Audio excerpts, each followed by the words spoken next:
going on, guys? But yeah.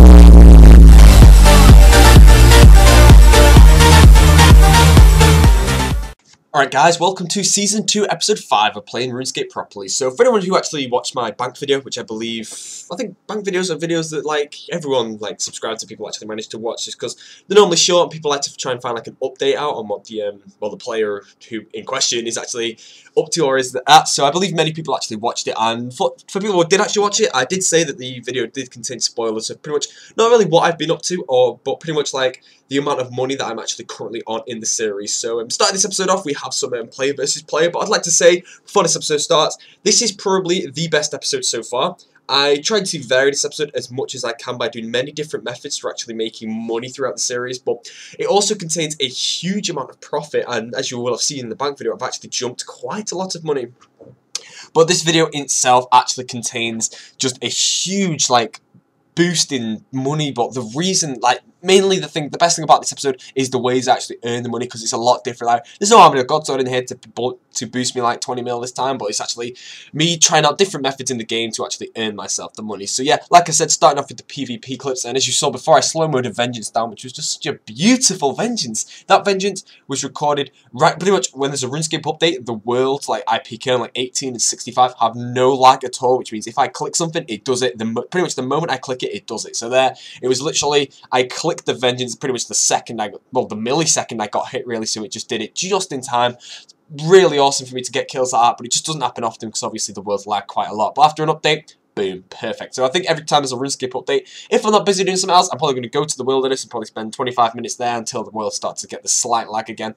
Although the lag isn't that bad, maybe it's about 6 hours after updates before they start going to really bad, but if I can get that 25 minutes of some really good clips in with perfect, like, just perfect ping, then yeah, I'm definitely going to try and get that done with. But anyways, as for the PvP clips, I move on to this. But I train quite a lot of Slayer this video. Slayer is kind of like, not really the bet, like Bloodveil's there. They're not really good money, although you can see I'm skipping them. I'm not slaying for money. I'm kind of slaying because even though this series is about making money, throughout this series I do want to be able to actually do things that I actually enjoy in the game. Like, there's no point in me never slaying again just because it doesn't actually make me that good profits. But Slayer is kind of just like something I want to do. Like, if I don't really want to fully work on the series, I can do Slayer, and then every now and then I can get like a clue scroll or a good drop. Like you saw the dark bow there. Obviously our dark bow isn't really worth that much, but it's still a nice drop that I'd like to throw in there. If we're still worth, like, I'm really hoping while making this series I actually somehow pull out a drop that's worth, like, I'm not too sure, like maybe, let me think, how much could a drop, like, let's say a new Slayer task comes out when it has a drop that's worth maybe 10 mil, like, well, pretty much when a new Slayer monster comes out, the drops it drops are always worth, like, ridiculous amounts, like, way over the price of the trade price. Like, let's say, what drop you like? I'm pretty sure Ganodermix, the Polypore staff, was coming out for 10 mil, and you could probably earn a Polypore staff, not including the stick, but the spores themselves, in like 25 minutes maybe, if you get some decent, probably about an hour to earn easily enough to make one. So that, I mean, if a new Slayer monster comes out throughout the series, it requires, let's say, like, you know, something I really want to happen, I want them to, like, bring some items, well, some content into the game to be proper useful content to everyone. And I was thinking they should bring out a Slayer monster that maybe takes 101 Slayer to actually kill, and that would bring wild pies into demand, really, so people can make a bunch of money by actually collecting the supplies to make wild pies. Like, you have to go through all the brewery stuff, which just no one does. I mean, I don't know if it's worth it to do. I know some people do it, but it just isn't worth the time overall. But if they brought a Slayer monster out that required a Slayer level above 99, maybe 100, so you could use your Slayer kit to boost. But I mean, you could use wild pies to make it even more efficient. It'd be probably, I don't know if it'd probably be really bad content, because I think wild pies would probably absolutely rocket in price. But this clip here, I just did a clue scroll. It took me ages and I got a crap reward, so I just decided to click everywhere in rage, and I pulled my screen down. So I have SwiftKit in the background for clues because I need them for the coordinate clues. But going back to that, if a Slayer monster came out that required 101 Slayer, this means you could actually kill it at 96 Slayer, but it wouldn't be that effective.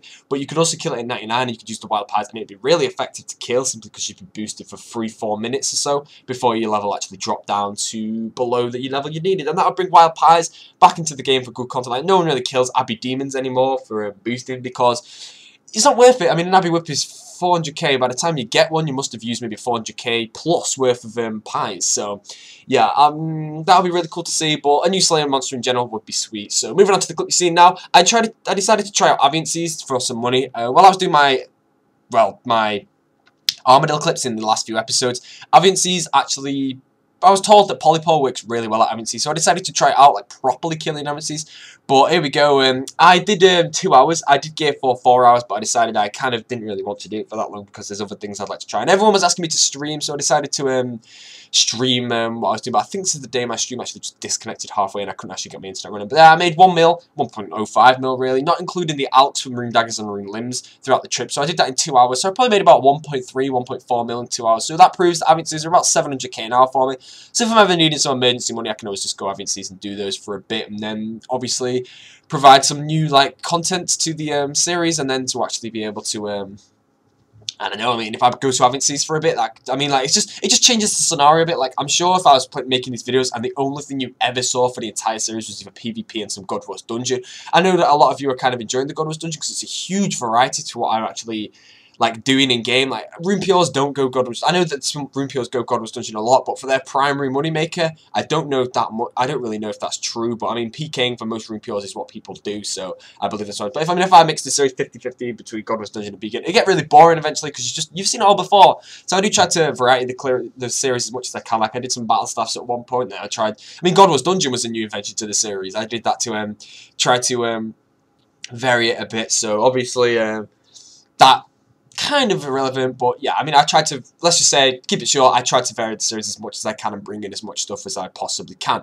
So yeah, as you can see, I'm going dungeoneering. I don't actually know what I'm fully dungeoneering for at the moment. The only thing I actually see myself needing currently is a chaotic staff for Ice Strike Quote task, but a polypore works just fine, and it also brings prayer bonus, so I don't use as much on the prayer pots, but I can still hit thousands with the fire surge, so I'm not 100% sure why I just dungeons, like, if I'm bored, I can just decide to go dungeoneering or something, and then while I'm dungeoneering, I don't know, I'm getting towards I can just stack my tokens up and there's no problem with that. I mean, if I have, let's say 380k tokens by the time I actually manage to get 80 attack, then obviously I can just go and buy a Chaotic straight away, and then that's that done. Then I'm obviously close to another Chaotic, so kind of just stacking Dungeoneering tokens up at the moment. There's no real need in them, but I guess simply because I'm getting the Dungeoneering tokens that's kind of helpful to do. So here I'm actually buying supplies to get quite a lot of overloads. Not sure why this isn't sped up, but well, maybe because I'm buying the toasters. But I do edit the videos before I actually commentate over them, so it can change.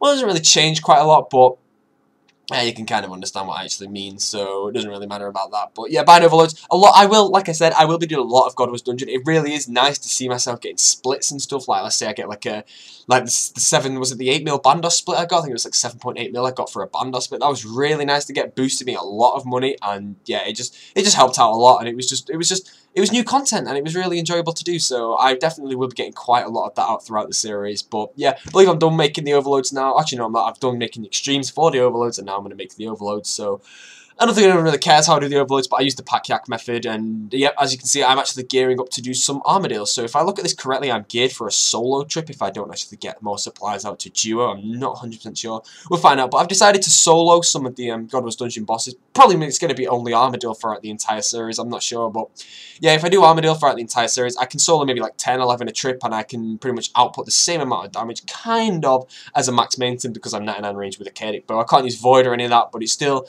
enjoyable to do. And I mean, if I actually solo an Armadale Hill, no one can really complain about that clip. It'd be really nice to get bots in. Bloody, that's a lot of bots. But yeah, for anyone wondering, if you're actually wanting to get kill count as Armadale, come to this corner, the southwest corner. There's like 3-4 low level ones, and there's no bots there at all. So yeah, this is definitely a solo Armadale clip. So throughout me doing Armadale, I'll show every single drop I get simply because I'm there for, I don't know, I mean, it does take a while, but I mean, some people would like to see the drops I get. So I get some, I'm not really going to commentate every drop I get. I get a spin ticket. I can't even remember if I actually picked that up.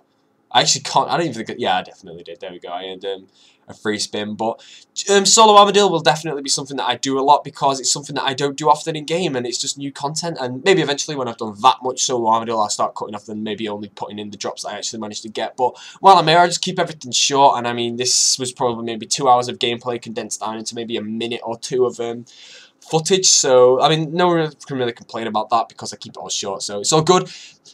But yeah, I mean, I don't know if I actually get any lucky at this solo Armadale trip.